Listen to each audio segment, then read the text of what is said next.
China నుంచి అన్న డబ్బులు అందుతుండాలి, సోరోస్ నుంచి అన్న డబ్బులు అందుతుండాలి, లేదా చైనా సోరోస్ భావజాలం అన్న అయి ఉండాలి. తాజాగా వస్తున్న వార్తల తెలివితేటలు చూస్తుంటే ఆ కోణంలోనే కనబడుతుంది. తరం మారనున్నది అంటూ ఒక వార్త, మారనన్నది అంటూ భారత్ దగ్గర ప్రస్తుతం 4వ తరం యుద్ధ విమానాలు ఉన్నాయి. 6వ తరం ఫైటర్ జెట్ని చైనా ప్రదర్శించేసింది. 2 ఏళ్లలో చైనా నుంచి 40 J-35 ఫైటర్ జెట్లు కొనుగోలు చేయడానికి పాకిస్తాన్ ఒప్పందం కుదుర్చుకుంది. ఆ తరహా ఫైటర్ జెట్ల తయారీకి భారత్ AMCA ప్రాజెక్ట్ 2034 మనకు అందుబాటులోకి వచ్చే అవకాశం ఉంది. తాజా పరిణామాల మన రక్షణ రంగ నిపుణులు ఆందోళన చేస్తున్నారన్నది ఒక ఎత్తు. ఇట్లాంటివే అనేక వార్తలు. ఒకటి, భారతదేశానికి వ్యతిరేకంగా ప్రజల్ని కన్విన్స్ చేసే ప్రయత్నం. ఇందులో ఆయుధ ల్యాబీలు వాళ్ళవి ఉంటాయి. ఇప్పుడు అంటే అర్జెంటుగా మనం అమెరికా దగ్గరనో రష్యా దగ్గర నుంచి కొనుక్కోవాలన్నమాట.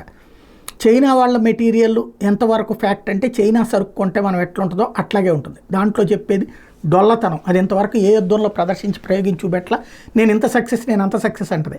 అదే గాలంలో దగ్గర ఈడ్చిపెట్టి కొడితే వెనక్కి పారిపోయారు. అదే సందర్భంలో డోక్లాం దగ్గర తంతే తిరిగి రాలేకపోయారు. కాబట్టి నాటకాలు ఆడుతూ ఉంటుంది చైనా. ఆ నాటకాలకు కొమ్ము కాస్తున్నాం అంటే మనం చైనా జర్నలిజపు భావజాలంతో ఉండాలి.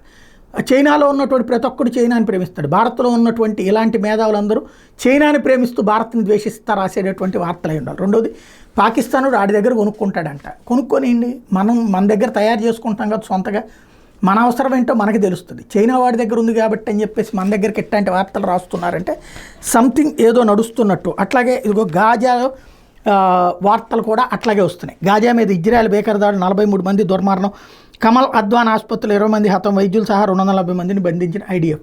అక్కడ కనబడేదే ఓపెన్ సీక్రెట్. అక్కడ శరణార్థి శిబిరాలు, ఆసుపత్రులు, స్కూళ్ళు, కాలేజీలు, యూనివర్సిటీలు, వాటిట్లలో విద్యార్థులు ఉంటారు, సాధారణ ప్రజలు ఉంటారు. వాళ్ళని షీల్డ్గా చేసుకుని తీవ్రవాదులు ఉంటారు.